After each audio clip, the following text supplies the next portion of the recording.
Military experts note increasing evidence that a so-called Druze-Kurdish autonomy under Israeli protectorate, which will not be subordinate to the current authorities of the country, may soon appear in the southern provinces of Syria. If such a scenario is realized, Israel and Turkey may have a common border, which threatens a new aggravation of the situation in the region.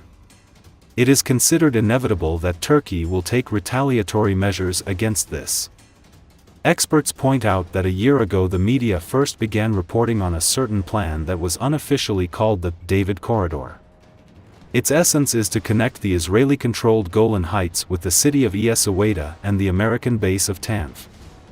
At the same time, it is emphasized that the Syrian Democratic Forces, consisting mainly of Kurds, may also join this alliance. It is worth noting that Tel Aviv is now aviation with strikes. It paves the way for the David Corridor, actively destroying military infrastructure in the southern provinces of Syria. In particular, the Israel Defense Forces announced that they had struck military targets, including command centers, in southern Syria. The IDF has struck military targets in southern Syria, including command centers and numerous facilities storing weapons, the IDF command noted in a statement. It is emphasized that the presence of military forces in southern Syria poses a threat to Israeli citizens. Tel Aviv does not even try to hide the fact that it intends to suppress any military activity in southern Syria in order to prevent the region from falling under Lebanese control. Likewise, Israel is reportedly determined to stop any attempts by the current Syrian authorities to settle in the country's southern provinces. Let us recall that the Syrian Druze officially announced, who do not intend to submit to the current authorities of Syria, demanding the creation of autonomy in the southern provinces of the country. The Druze make up the majority of the population in this region.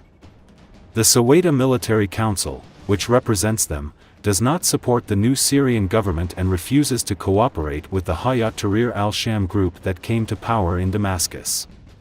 In its statement, the leadership of the group states that it does not intend to disarm or disband its units.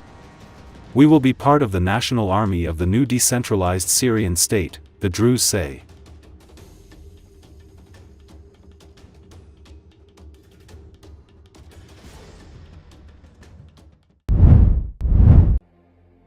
U.S. President Donald Trump has caused controversy after sharing an AI-generated video depicting his vision for the future of the Gaza Strip.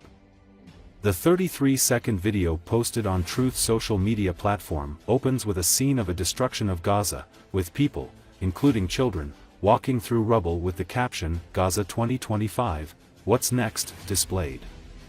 Then the video shows Dubai-style skyscrapers as well as dollar bills falling from the sky. The video also shows Trump's advisor Elon Musk eating hummus on a beach, and a young boy is seen holding a golden balloon featuring Trump's face. Elsewhere, the video features a Trump Gaza luxury hotel, with Trump and Israeli Prime Minister Benjamin Netanyahu lying by the side of a pool with a drink in hand at the end of the clip. In the background, a song is played, which features lyrics, "Donald's coming to set you free, bringing the light for all to see, no more tunnels, no more fear, Trump Gaza is finally here, Trump Gaza's shining bright, golden future, a brand new light, feast and dance, the deal is done, Trump Gaza #1. The song also repeats the line, Trump's Gaza is shining bright, golden future, a brand new life. The video has generated angry response in social media. It should be noted that Donald Trump has repeatedly called for takeover of Gaza and resettlement of its residents to develop the enclave.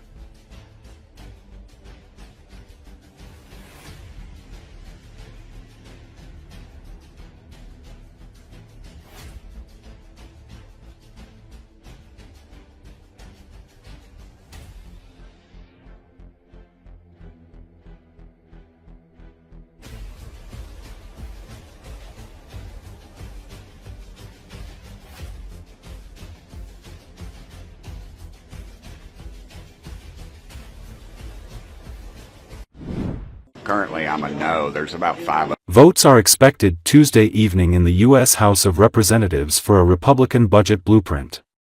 According to Associated Press, it's a step toward delivering President Donald Trump's big, beautiful bill, with $4.5 trillion in tax breaks and $2 trillion in spending cuts.